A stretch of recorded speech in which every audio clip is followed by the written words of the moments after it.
Train लूटते हैं।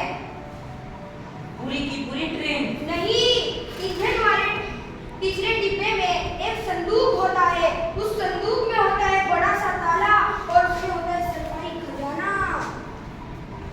पर हम ऐसे कैसे कर सकते हैं? ट्रेन में तो बहुत सारी सुरक्षा होती है।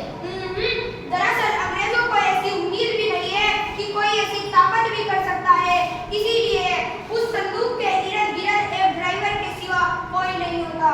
चलो ये खबर सभी क्रांतिकारियों तक पहुंचाते हैं।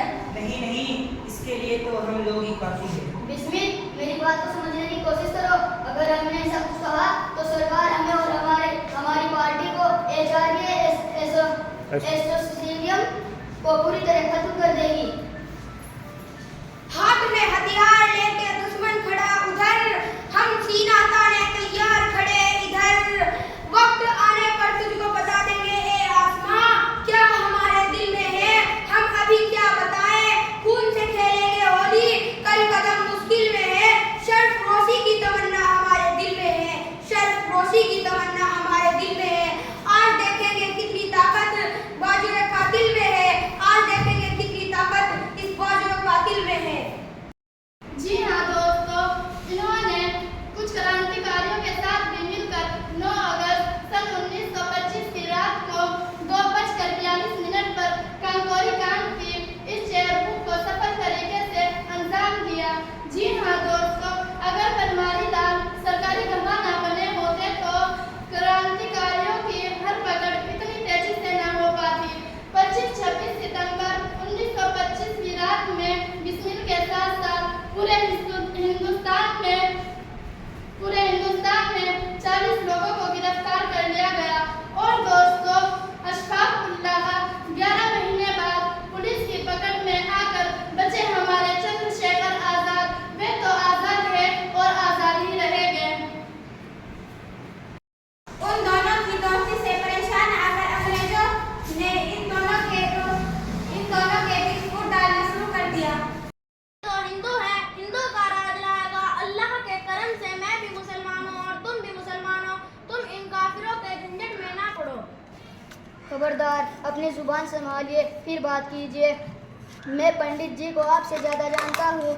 उनका ये मकसद बिल्कुल भी नहीं था। आपने उन्हें काफिर कहा, इसलिए मैं आपको दरख्वास्त करता हूँ कि आप इसी वक्त यहाँ से तशरीफ़ लेकर जाएं, वरना आपके ऊपर दफ़ा 302 का एक और मुकदमा कायम हो जाएगा। जैसी आपकी मर्जी।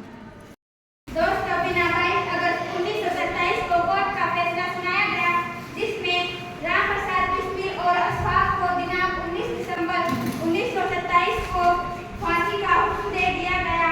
अशफाक को फैजाबाद की जेल में और बिस्मिल को गोरखपुर की जेल में डाल दिया। फांसी के कुछ दिन पहले बिस्मिल की मां से मिलने के लिए गोरखपुर जेल में पहुंची। बिस्मिल, तुम्हारी माँ आई है। तूने यहाँ आने का कष्ट क्यों उठाया माँ? मैं अपने वीर सुपुत्र को देखने आई हूँ। कहीं वो फांसी की सजा सुनकर कमजोर तो नहीं पड़ गया है। तू कैसी बात करती है माँ? मैंने तेरे जैसी प्रेरणा की कोख से जन्म लिया है। तू मेरे जैसे 100 पुत्रों को भारत माँ पर कुर्बान कर सकती है, तो फिर मैं कमजोर कैसे पड़ सकता हूँ? अफसोस तो सिर्फ इस बात का है, मैं तेरी सेवा नहीं कर पाया माँ, मैं तेरी सेवा नहीं कर पाया। तेरा पुत्र होने का धर्म नहीं निभा पाया माँ, तेरा पुत्र होने का धर्म नहीं निभाया। इसके लिए दोनों हाथ जोड़कर मैं तुझसे क्षमा मांगता हूँ। नहीं पुत्र नहीं, तू भारत माँ को कुर्बानी देकर सबसे बड़ा कर्ज अदा कर रहा है। उसके आगे तो मेरा ऋण भी कुछ नहीं, ऋण भी कुछ नहीं। ए माँ, अपने इन आंसुओं को अपनी पलकों में छुपा ले, कम बदनाम न हो जज्बा मेरा अपने आंचल में छिपा ले। बदवा तेरा हंसते हंसते राख आए तेरे आंगन में मेरी, नन्हे से बच्चे के तिलक करके तो एक नया बिस्मिल फिर से बना दे माँ, एक नया बिस्मिल फिर से बना दे। जीते रहो पुत्र, जीते रहो। 18 अगस्त है, एक दिन बाद यानी कि कल मुझको फांसी पर लटका दिया जाएगा। उस परम पिता परमेश्वर से मेरी ये दुआ है कि वे मुझे जब तक मेरा भारत पूरी तरह से आज़ाद ना हो जाए, बार बार मुझे भारत में ही जन्म दे, बार बार मुझको भारत में ही जन्म दे। दोस्तों, उधर फैजाबाद की जेल में अशफाक भी अपने आखिरी वक्त का इंतजार कर रहे थे और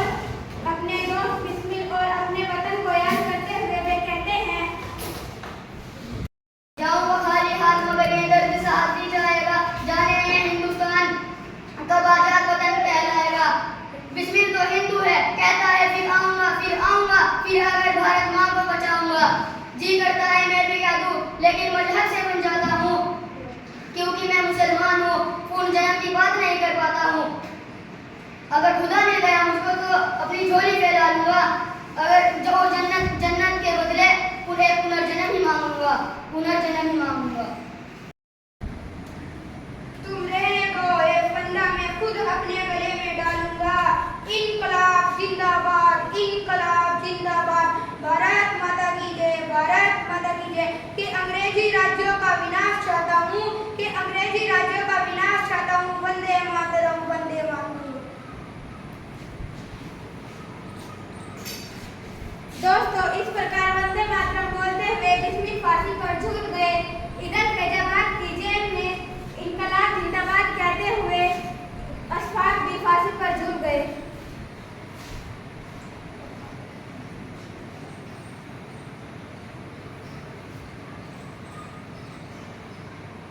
इनकलाब जिंदाबाद, इनकलाब जिंदाबाद, इनकलाब